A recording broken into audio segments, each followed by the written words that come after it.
Selamat bertemu kembali di channel MC Rock Yitno yang sampai saat ini berusaha untuk konsisten membacakan narasi-narasi tentang kerajaan-kerajaan yang berada di Pulau Jawa pada khususnya, Nusantara pada umumnya. Pada kesempatan kali ini saya akan bacakan narasi yang saya ambil dari Google Sejarah Indonesia yang berjudul Sri Maharaja Rakai Panunggalan tahun 784 sampai 804 Masehi. Pembangun peradaban maritim Nusantara yang dikirim oleh saudara Jeremia Satria Yasoban L. Prinda, diperbaharui pada tanggal 21 Juli 2021. Mohon izin kepada saudara Jeremia untuk membacakan kembali.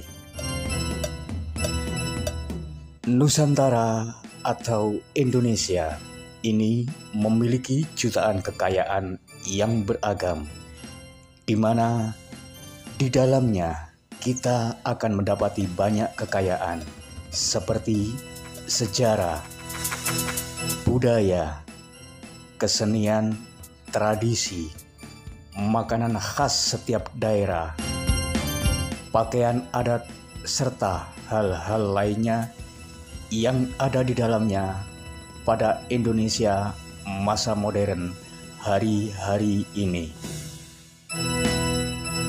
Kejayaan di laut secara maritim dan kejayaan di darat secara agraris tentunya membuat dampak sektor perniagaan dan perekonomian telah terjadi dan menopang negara-negara bercorak kerajaan yang pernah berdiri di sini sangat pesat, sehingga di kemudian hari wilayah-wilayah kerajaan tersebut banyak disinggahi orang-orang asing yang melakukan kontak dagang kemari. Jawa dan Sumatera atau Swarna Dwipa dan Swarna Bumi yang memiliki arti sebagai pulau atau tanah emas memiliki sejarah yang panjang dan besar, sebab kedua wilayah ini telah dipersatukan oleh seorang penguasa dari dinasti Sailendra di Jawa, yang kemudian berkat jasanya maka peradaban di Jawa dan Sumatera meningkat pesat. Siapakah penguasa Jawa dari dinasti Sailendra yang berhasil mempersatukan? Dalam prasasti Nalanda bertarik 860 Masehi yang merupakan piagam resmi dan dikeluarkan oleh Raja Sriwijaya Sri Maharaja Bala Putradewa. Di situ dikatakan bahwa ia mengaku sebagai cucu dari Raja Jawa yang disebut sebagai Sailendra Wamsatilaka Sri Wirawairi Matana, yang memiliki arti permata dari dinasti Sailendra, sang pembunuh pahlawan musuh, tanpa menyebutkan siapa nama asli kakek Bala Putra Dewa.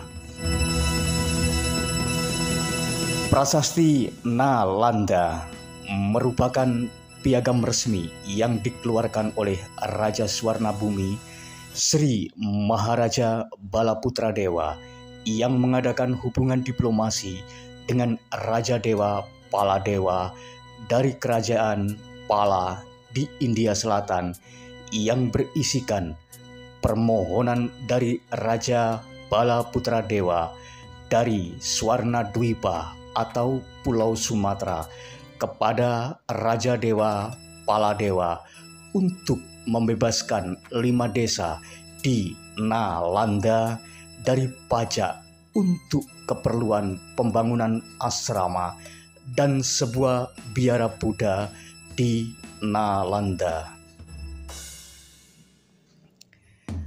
Nama kakek Sri Maharaja Balaputradewa yang berasal dari dinasti Sailendra di Jawa juga ditemukan dalam prasasti Kalasan dan prasasti Kelura. Dalam prasasti Kalasan bertarik 778 Masehi, ia disebut sebagai Sri Sailendra Wamsa Tilaka, dan dalam prasasti Kelura bertarik 782 Masehi, ia dikenal sebagai Wairi Wara Wiramardana dan Sri Sang Raman Dananjaya Dharanindra. Julukan Wairi Wara Wimardana dalam prasasti Kelura 782 Masehi memiliki arti sebagai sang penumpas musuh-musuh perwira. Sedangkan untuk gelar Sri Sang Rama Dananjaya Dharanindra ini masih banyak yang mempertanyakan siapakah tokoh ini. Apakah ia adalah Raja Medang kedua Sri Maharaja Teja Purma Parna, Panam Karana Dyah Pancapana, atau Rakai Panangkaran tahun 746 sampai 784 Masehi, atau justru ia adalah raja ketiga kerajaan Medang atau Mataram kuno. Sri Maharaja Rakai Panunggalan atau Rakai Panaraban yang disebut dalam prasasti Mantiasi dan Wanua Tenah III yang memerintah 784 sampai 804 Masehi.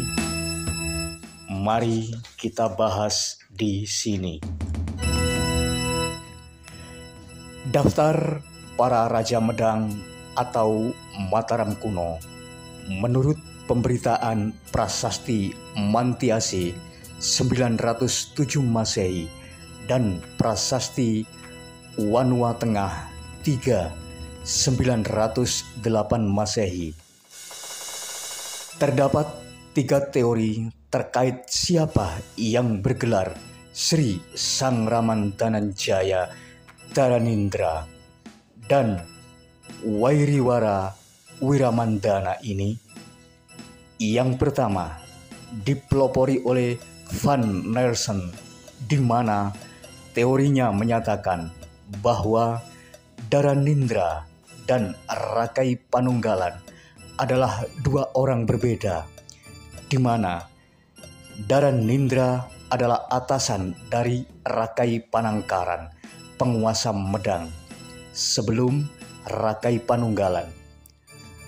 Van Nersen berpendapat bahwa Rakai Paninggaran merupakan putra Sanjaya dan juga termasuk ke dalam Wangsa Sanjaya.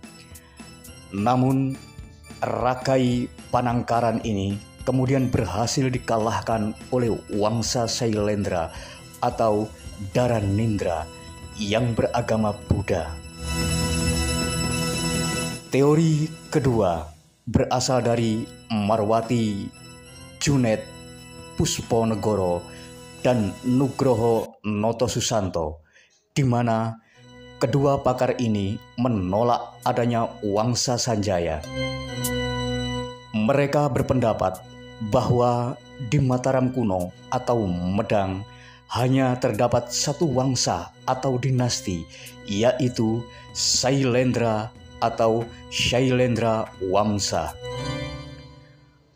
Untuk sosok Sri Shailendra Wamsatilaka dalam Prasasti Kalasan 778 Masehi dan Sri Sang Rama Dananjaya Dharanindra serta Wairi Wara Wirandana dalam Prasasti Klura bertarik 782 Masehi, 4 tahun sesudah keluarnya Prasasti Kalasan. Maka kedua pakar bersepakat bahwa Sri Sang Rama Dananjaya Dharanindra yang disebut sebagai Sri Shailendra Wamsatilaka dan Wairi Wara Wirandana merujuk kepada tokoh raja kedua Medang atau Mataram kuno ini, yaitu Sri Maharaja Teja Puma Parna Panam Karana Dia Pancapana. Teori ketiga dipelopori oleh Profesor Dr. Slamet Mulyana, di mana beliau berpendapat bahwa Sang Rama Dananjaya Dharanindra atau Indra adalah nama asli dari Sri Maharaja Rakai Panunggalan atau Rakai Panaraban 784 sampai 804 Masehi. Raja ketiga Mataram kuno atau Medang, dan gelaran Sri Shailendra Wamsatilaka dan Wairiwara Wiramardana ini juga lebih pantas disematkan kepadanya. Sebab pada masa ayahandanya berkuasa, ia sebagai putra mahkota seringkali diutus untuk melakukan gerakan kampanye penaklukan untuk melebarkan sayap kekuasaan Kerajaan Medang hingga wilayah daratan Asia Tenggara atau Nanyang. Dari ketiga teori di atas, maka kita akan mencoba untuk melakukan rekonstruksi atas sosok Sang Rama Dananjaya Dharanindra ini. Dharanindra atau Indra atau Dia Dharanindra adalah nama asli dari Rakai Panunggalan atau Rakai Panaraban, Raja Medang ketiga, di mana ia selaku putra mahkota dari Raja Medang kedua, Sri Maharaja Teja Purna Pama Panam Karana Dia Pancapana, menjadi seorang pangeran sekaligus putra mahkota yang ditugasi oleh ayahandanya untuk melakukan kampanye penaklukan demi melebarkan kekuasaan Medang. Melihat kekuasaan Sriwijaya di Swarnadwipa atau Swarna Bumi dan di Jawa yang melemah akibat konflik internal kerajaan, maka Rakai Panangkaran mengutus putra mahkotanya Dia Dharanindra untuk segera berangkat ke Swarna Bumi menaklukkan Sriwijaya. Di sana, setelah berhasil menaklukkan Sriwijaya dan beberapa wilayah lainnya di Swarnadwipa atau Sumatera, Sriwijaya berhasil dikuasai Medang dan dipimpin oleh Dia Dharanindra. Tidak berhenti sampai di situ, Dharanindra kemudian meluaskan wilayah penaklukannya hingga mencapai Ligor, wilayah Thailand Selatan. Pasukan Jawa yang memiliki kelebihan di bidang agraris dan kekuatan pasukan Sriwijaya yang memiliki kelebihan di bidang maritim dilebur oleh Dia Dananindra, dan kemudian ia dan pasukannya ini berangkat dan berhasil menaklukkan Ligor pada tahun 775 Masehi serta menerbitkan Prasasti Ligor atau dua sisi. Sisi A bertarik 775 Masehi dan sisi B tidak ada tahunnya. Setelah berhasil menaklukkan Ligor di wilayah Siam atau Thailand, 3 tahun setelahnya, Dia Dananindra yang berkedudukan sebagai Raja Sriwijaya atau Sriwijaya Bupati di Swarnadwipa kemudian mengutus guru-guru agamanya untuk menghadap kepada ayahandanya Sri Maharaja Terja Purnapama Panamkarana Dia Pancapana untuk mendirikan bangunan suci bagi Bhagavati Tara atau Bathari Tara Dewi atau Dewi Tara, di mana berita ini terdapat dalam Prasasti Kalasan bertarik 778 Masehi. Dalam Prasasti Kalasan, Dia Dananindra ini dikenali dengan gelaran sebagai Sri Shailendra Wamsatilaka yang memiliki arti sang permata dari dinasti Shailendra. 4 tahun setelahnya, Dia Dananindra dipanggil pulang ke Jawa untuk persiapan upacara penobatannya. Tahun 782 Masehi, saat ia kembali ke Jawa, ia memerintahkan seorang pendeta untuk membangun sebuah bangunan suci dan sebuah arca Bodhisatya Majusri serta memerintahkan Sri Darmamsetu untuk mengawasi dan menjaga bangunan suci tersebut. Berita ini terdapat dalam Prasasti Kelura bertarik 782 Masehi, di mana dalam Prasasti Kelura ini dikenal dengan gelaran Wairi Wara Wiramardana, sang penumpas atau sang pembunuh musuh-musuh perwira. Gelaran Dia Dananindra sebagai Wairiwara Wiramardana ternyata bukan julukan atau gelaran omong kosong semata.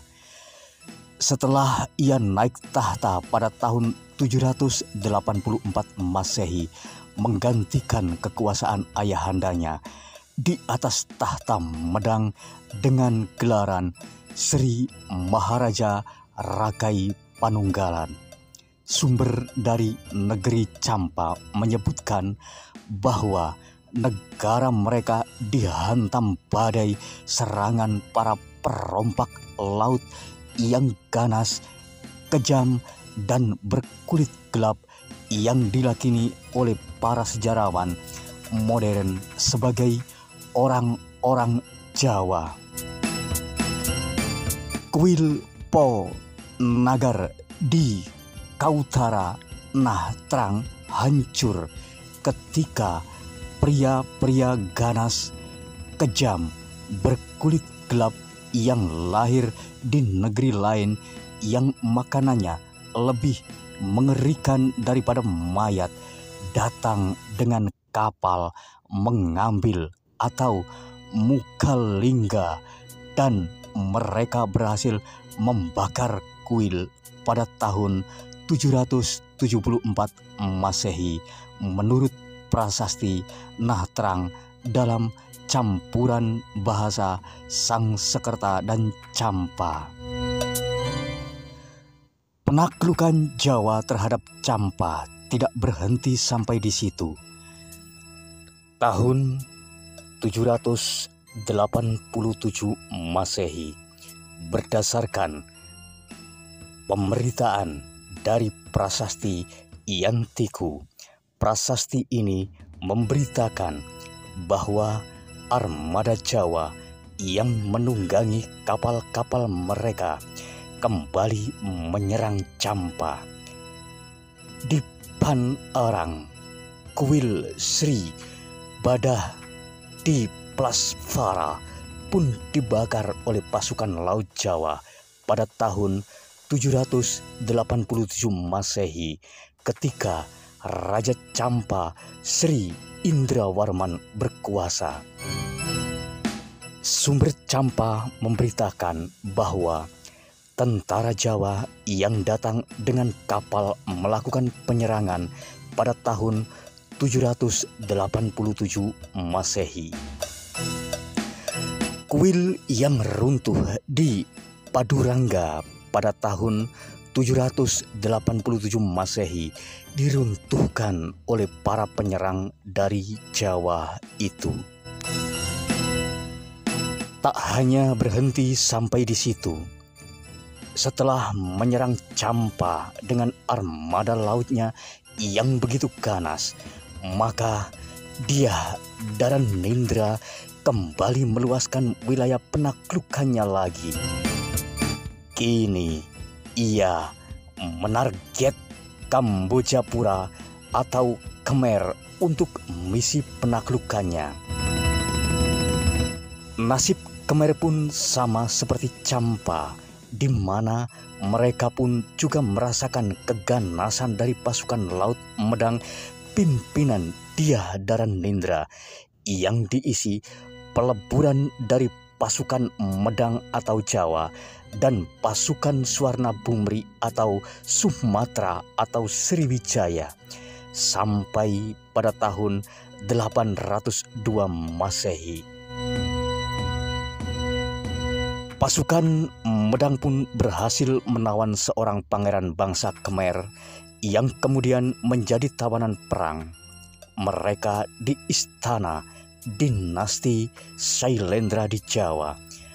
Pangeran Khmer itulah yang dikenal dengan sejarah Kamboja dan Jawa sebagai Raja Khmer Sri Jayawarman II, yang mana nantinya ia melakukan pemberontakan dan berhasil membebaskan Khmer dari bayang-bayang pengaruh kekuasaan dinasti Sailendra.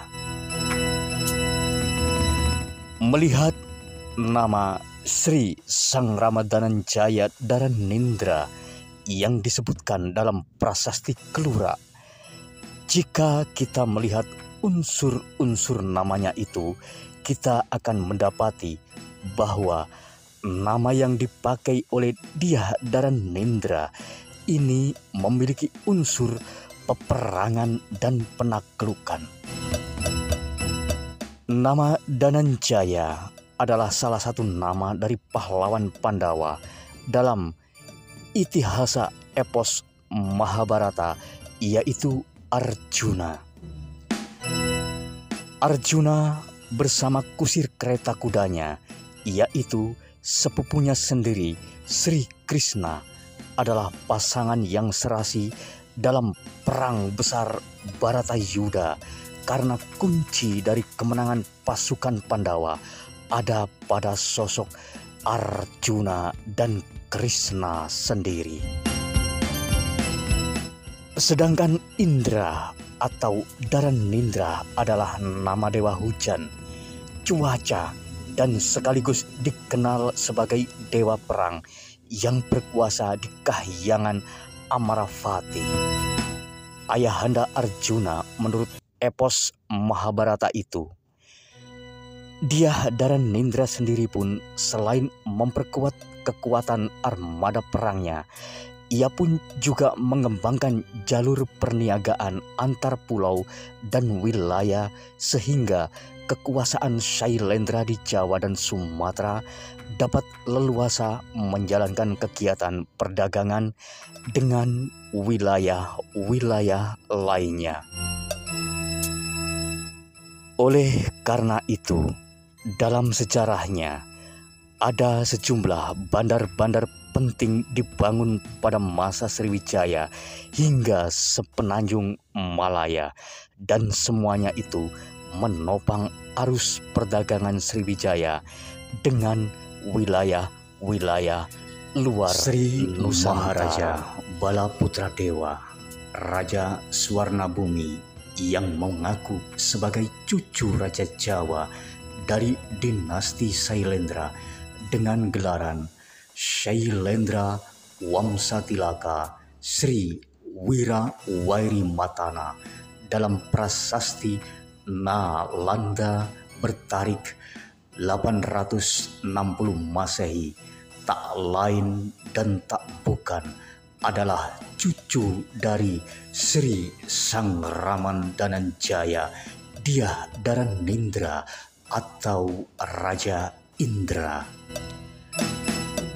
Ayahnya adalah Samaraga Rawira atau Sri Maharaja Rakaiwara Dyah Mantara tahun 804 sampai 827 Masehi. Putra Dyah Dharanindra yang menikah dengan Putri Tara yang berasal dari Somawamsa, Wangsa Surya dari Jawa. Samaragrawira memiliki dua orang putra, yaitu Bala Putra Dewa dan Samaratungga. Samaratungga memiliki seorang putri bernama Dyah Pramodawardhani, keponakan Bala Putra Dewa, yang kemudian dinikahkan dengan Raja Medang ke-6 Sri Maharaja Rakai Pikatan Dyah Saladu tahun 847 sampai 855 Masehi.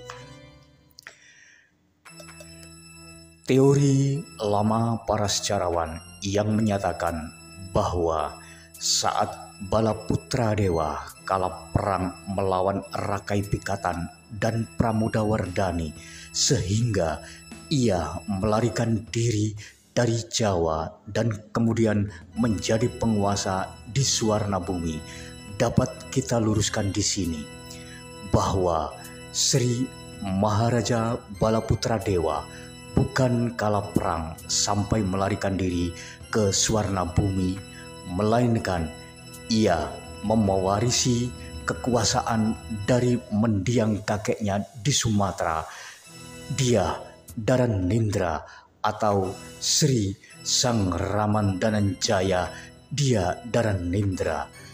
Sebab pada masa kekuasaan kakeknya itu, kekuasaan Medang di Jawa telah berhasil diperluas dan dilebarkan hingga wilayah Swarnabumi dan beberapa wilayah di semenanjung Malaya.